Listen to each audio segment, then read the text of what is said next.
हजरात, ये जिस्म फरोशी जरूरी है। आप शहर में खूबसूरत और नफीस गाड़ियां देखते हैं। ये खूबसूरत और नफीस गाड़ियां कूड़ा करकट उठाने के काम नहीं आ सकती। गंदगी और गलाजत उठाकर बाहर फेंकने के लिए और गाड़ियां मौजूद हैं जिन्हें आप कम देखते हैं, और अगर देखते हैं तो फौरन अपनी नाक पर रुमाल रख लेते हैं। इन गाड़ियों का वजूद जरूरी है और इन औरतों का वजूद भी जरूरी है जो आपकी गलाजत उठाती हैं। अगर ये औरतें ना होती तो हमारे सब गली कूचे मर्दों की गलीज हरकत से भरे होते। ये तहरीर बर्रे सगीर के मशहूर तरीन अफसाना निगार सादत हसन मंटो की है। मंटो के लिए मुआशरे का कोई ऐसा पहलू नहीं था जिसके ऊपर गुफ्तगू ना की जा सकती हो, तो चाहे वो कमातीपुरा के किसी चकले की वैश्य और दलाल की कहानी हो या फिर अंबाला की किसी जिस्म फरोश औरत सुल्ताना की कहानी हो। एक वो दौर था जब घरों में मंटो की किताबों का मौजूद होना एक मायूब बात समझी जाती थी। It used to raise eyebrows and made people sceptical. लेकिन आज वो दौर है जब ना सिर्फ पाकिस्तान में बल्कि इंडिया में भी मंटो को ट्रिब्यूट देने के लिए ड्रामे और फिल्में बनाई जाती हैं। अगर आप मेरा पॉइंट ऑफ व्यू पूछें तो मंटो के अफसानों की, उनकी तहरीरों की जो सबसे जबरदस्त बात है, जो सबसे जालिम किस्म की बात है, वो इनकी कहानियों की एंडिंग्स हैं। बहुत ही यूनिक, ट्विस्टेड और सडन एंडिंग्स की वजह से इनके अफसाने बहुत मशहूर थे। कुछ अफसानों की एंडिंग इतनी जालिम है कि इंसान के रोंगटे खड़े हो जाते हैं। इस वीडियो सीरीज में हम उन्हीं के कुछ अफसानों की कहानी को डिस्कवर करेंगे और ये देखेंगे कि वो क्या बात है जो मंटो को एक अजीम राइटर बनाती है। आज की स्टोरी का टाइटल है काली शलवार, जो मंटो के मशहूर तरीन अफसानों में से एक है। तो मेरे साथ बने रहिए और चैनल को सब्सक्राइब करना और बेल आइकॉन दबाना मत भूलिए। Let's be back.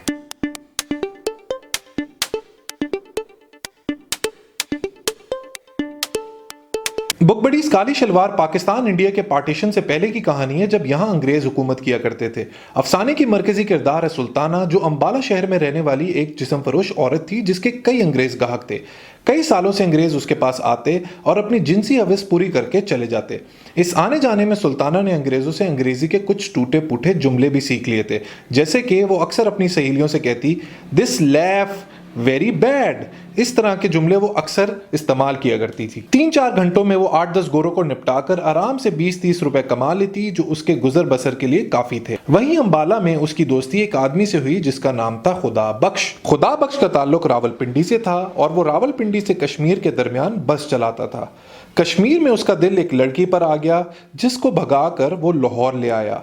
लाहौर में जब उसका काम ना चला तो उसने उस लड़की को धंधे पर बिठा दिया।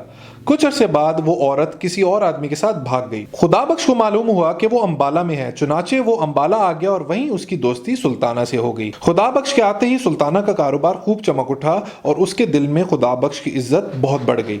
खुदा बख्श ने अंबाला में फोटोग्राफी का काम सीखा और अपना काम शुरू कर दिया। देखते ही देखते उसका काम चल पड़ा और उसकी दोस्ती कुछ गोरों से भी हो गई जो वहां तस्वीरें खिंचवाने आते थे। वो उन गोरों को सुल्ताना के पास भेजता, जिससे सुल्ताना का काम भी खूब चल पड़ा। उन पैसों से सुल्ताना ने कानों के लिए बूंदे खरीदे और हाथों में पहनने के लिए कंगन खरीदे और घर में थोड़ा फर्नीचर भी डलवा लिया।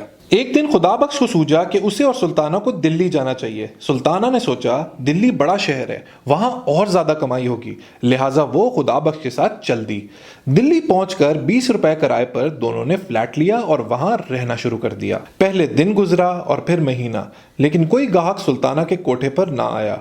उसने सोचा दुकान नहीं है, शायद इसी वजह से ऐसा हुआ हो। पर जब 2 महीने तक कोई गाहक ना आया तो उसे तशवीश हुई और उसने इस बात का जिक्र खुदा बख्श से किया। अभी वो बात कर ही रहे थे कि एक गाहक सीढ़ियां चढ़ता हुआ ऊपर आया और उसके बाद 5 और लोग आ गए। गोया उसने 3 महीनों में 6 गाहकों से सिर्फ 18.5 रुपए कमाए, जो रोजमर्रा के खर्च के हिसाब से बहुत कम थे। 5.5 तोले के 8 कंगन जो उसने अंबाला में बनवाए थे वो आहिस्ता आहिस्ता सब बिक गए। जब आखिरी कंगन की बात आई तो उसने खुदा बख्श से कहा, चलो वापस चलें, ये शहर हमें रास नहीं आया। जिस पर खुदा बख्श ने कहा, नहीं जाने मन, हम अंबाला नहीं जाएंगे, हम दिल्ली में ही रहेंगे और यहीं पे रहकर कमाएंगे और यहीं तेरी सारे कंगन वापस आएंगे। अल्लाह पर भरोसा रखो। देखते ही देखते 5 महीने गुजर गए, लेकिन ना सुल्ताना का काम चला ना खुदा बख्श का। मुहर्रम का महीना आने को था पर सुल्ताना के पास काले कपड़े नहीं थे। उसके आसपास की सहेलियां मुख्तार और अनवरी सबके पास काले कपड़े मौजूद थे।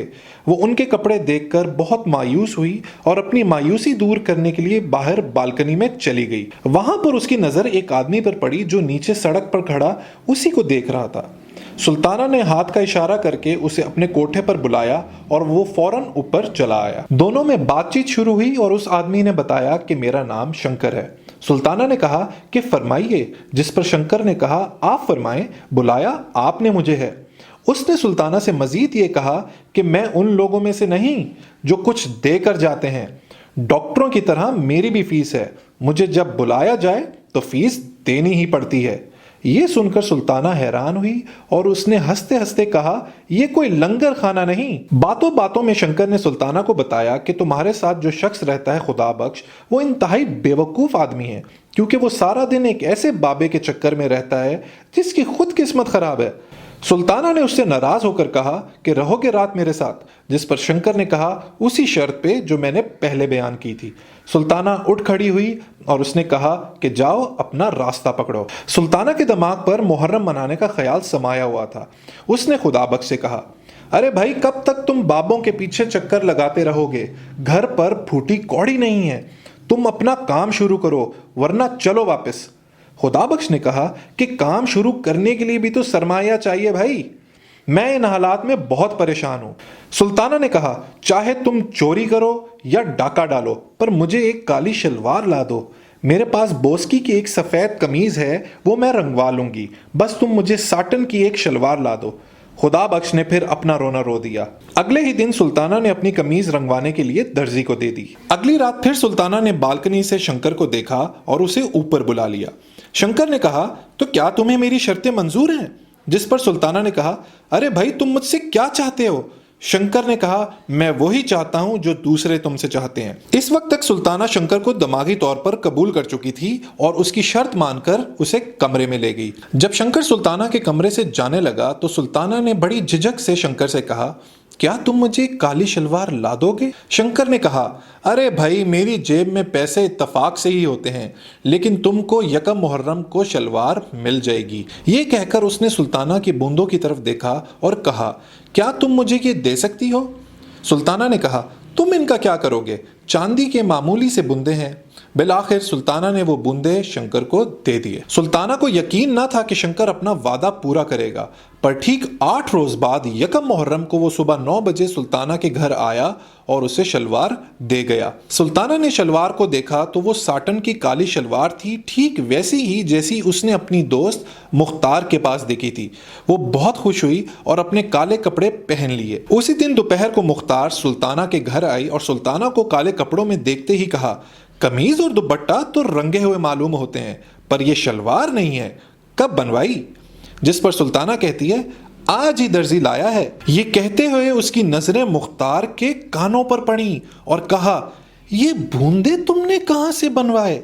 मुख्तार ने जवाब दिया, आज ही बाजार से मंगवाए हैं। उसके बाद दोनों कुछ वक्त तक खामोशी से एक दूसरे को देखती रही। सो बुक बडीज, कैसी लगी आपको सुल्ताना की कहानी? मैंने कहा था ना कि मंटो के अफसानों की जो सबसे जानलेवा बात है वो उसकी एंडिंग होती है। आपने देखा कि कैसी सडन एंड ट्विस्टेड एंडिंग थी। एक मंझे हुए राइटर और लेखक की पहचान ये है कि वो अपनी कहानी में किरदारों के थ्रू बहुत सारे इनडायरेक्ट मैसेजेस दे देता है। अब इस कहानी की जो 3 मरकजी किरदार हैं, जिसमें सुल्ताना है, खुदाबख्श और शंकर है, इनकी पर्सनैलिटीज में बहुत सारे ग्रे एरियाज शामिल हैं। आपको क्या लगता है कि मंटो ने इन किरदारों के थ्रू क्या मैसेज कन्वे करने की कोशिश की है? मुझे कमेंट सेक्शन में आपकी जो अंडरस्टैंडिंग है उसके बारे में जरूर बताइएगा। उसके अलावा कमेंट सेक्शन में आपने मुझे यह भी बताना है कि अगला वो कौन सा अफसाना है जिसका मैं रिव्यू पेश करूं, जिसको सबसे ज्यादा वोट मिलेंगे उसका मैं रिव्यू पेश कर दूंगा। सो दोस्तों, आज के लिए इतना ही था। अगले हफ्ते फिर हाजिर होऊंगा एक और रिव्यू के साथ। तब तक आप लोगों ने मेरी वीडियोस को भरपूर शेयर करना है अपनी फैमिलीज के साथ, अपने फ्रेंड्स के साथ, अपने पीयर्स के साथ, क्योंकि जितनी बड़ी हमारी फॉलोइंग होगी उतनी ही ज्यादा हम लोग पाकिस्तान को एजुकेट कर पाएंगे। सो मेरे साथ बने रहिए और चैनल को सब्सक्राइब करना और बेल आइकन दबाना मत भूलिए। Until next time, let's read, learn, progress and self-actualize. Let's read Pakistan.